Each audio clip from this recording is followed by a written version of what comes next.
মানুষ কতটা নির্লজ্জ ও বেহায়া হলে আত্মসম্মানবোধ না থাকলে কতটা মানুষ জানোয়ার হলে এই রকম করতে পারে। আমরা দেখি জানোয়ারের জন্য এই সমস্ত কাজ, আর মানুষ ঠিক সেই জানোয়ারের মতোই তার ব্যবহার, তার চরিত্র এইরকম ফুটে তুলছে। সেই যে বিখ্যাত একটা গান, মানুষ যদি সেই না হয় মানুষ, দানব কি কখনো হয় গো মানুষ। দানব যদি মানুষ হয়, লজ্জা কি তুমি পাবে না বন্ধু, মানুষ মানুষের জন্য।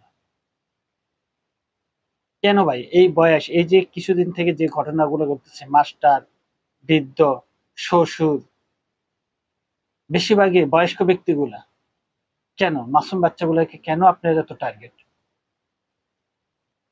আপনি ঘরে স্ত্রী, সন্তান নাই?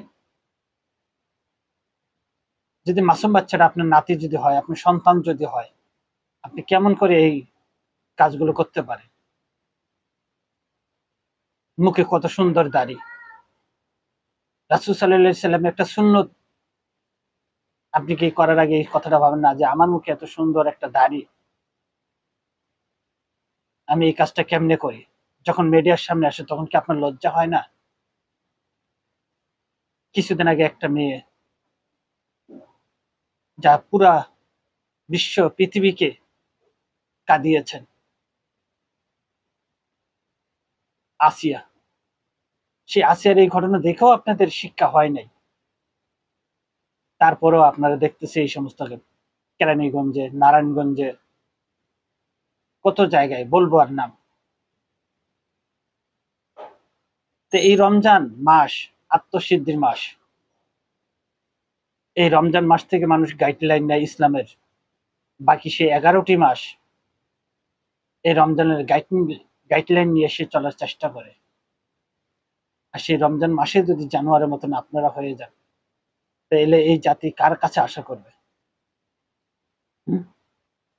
আপনাদের এই সমস্ত কাণ্ডকীর্তি দেখে আমি আমার সন্তানকে কার কাছে রাখবো? কষ্ট লাগে আমার। কাকে বিশ্বাস করব? তাহলে কি তারা কি পড়ালেখা, তারা কি স্বাধীনভাবে একটু নিজের বাসায় থাকতে পারবে না? এরকম জানোয়ার হন কি করে আপনারা? সরকারের কাছে আমাদের আবেদন, প্রচুর ঘটনা ঘটেছে, প্রচুর শুনেছি। আর এই সমস্ত ঘটনা আমাদের কানে আমরা শুনতে চাই না। আমরা শুধু শুনতে চাই এই ধর্ষকদের বিচার। আপনি আর কিছু করেন না করুন, এই ধর্ষকদের বিচারটা শরিয়া আইনের ভিতরে আপনি পাশ করান। আমি আশা করি ইনশাল্লাহ এই ধর্ষকদের আইন শরিয়ার আইনের ভিতরে আসলে ইনশাল্লাহ এটা কমে যাবে। প্রকাশ্যে মিডিয়ার সামনে তাদেরকে শরিয়া আইনে বিচার করা হোক। তাই আপনাদের কাছে অনুরোধ, আইনকে ভয় করুন, শ্রদ্ধাকে ভয় করুন, আল্লাহকে ভয় করুন। পরকালে আপনাকে হিসাব দিতে হবে। আর কতদিন বাঁচবেন? প্রায় তো শেষের দিকে, শেষ যাত্রীর দিকে আমরা। তারপর আমরা যদি আমাদের চরিত্রকে হেফাজত না করতে পারি, আমাদের কলবকে যদি হেফাজত না করতে পারি, তাহলে এই জাতি কার কাছ থেকে আশা করবে? সবাই সুস্বাস্থ্য কামনা করে সবাইকে আত্মসংযমের মাস, সংযম হয়ে চলার মতন, আল্লাহকে ভয় করার জন্য, পরকালকে ভয় করার জন্য আপনারা কখনো এই সমস্ত নোংরামি, এই অসামাজিক কাজে লিপ্ত হবেন না।